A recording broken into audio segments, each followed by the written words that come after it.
I want to talk about Stranger Things, episodes 5 and 6. This series is only 8 episodes long and it's now really starting to pick up pace. In 5 and 6 you get a lot more feeling that the plot lines are all converging together.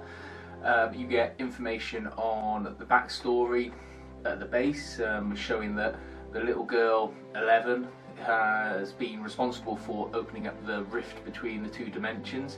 Best way to describe the other dimension is it's a bit like Silent Hill, in that it's a shadow world of the one we've got where sort of creepy monsters live, though we've only ever seen one monster. Whether or not that's some sort of manifestation of evil, I don't know. I don't know if that'll ever be explained. It might just be something that lives there.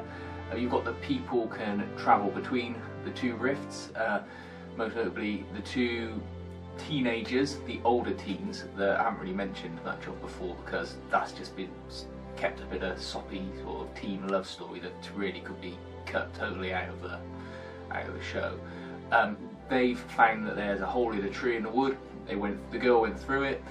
She encountered the monster and was able to go back out through the hole, but then it's sealed up. So whether or not there's some sort of control over where these holes between the dimensions can appear, I don't know, but that's quite interesting. You're also getting a lot more action now. More people are starting to believe Winona Ryder's character. They found out that 11, the young girl, has been abducted as a baby from LSD experiments on people in the 70s that were conducted by Matthew Modine's character. I haven't really mentioned Matthew Modine at all. He is the head scientist at the government base.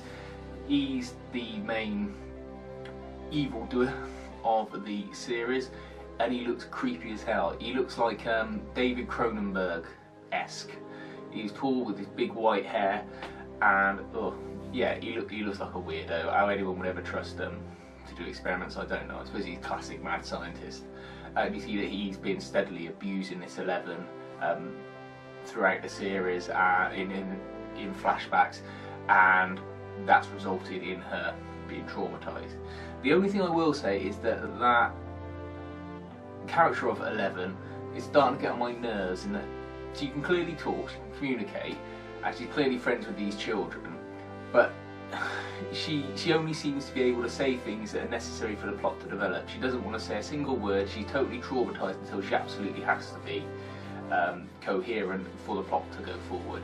And I think she's been with the children long enough now, and she's clearly of an age where she would open up a little bit verbally, and it just becomes a little bit tiresome waiting for any word to come out of her mouth. Whether or not she'll get a bit more verbose later, I don't know. But it's all looking good. As episode 6 leaves it, 11's powers have been revealed to local bullies and members of the public, and she's starting to use them in the open. So whether that will cause people to all realise something's going on, I don't know. Whether it will be covered up. And you've got Matthew Modine and his government team, a la E.T., all in panel vans for the power company, coming down the main street where the kids live to try and capture them. And they're all tooled up with plenty of weapons, so no replacement walkie-talkies in this one. They got Uzis and pistols, so we'll see where it goes from here. Only 2 hours left in this, so hopefully it comes to a conclusion. I will be very disappointed if it's left open-ended. We'll see.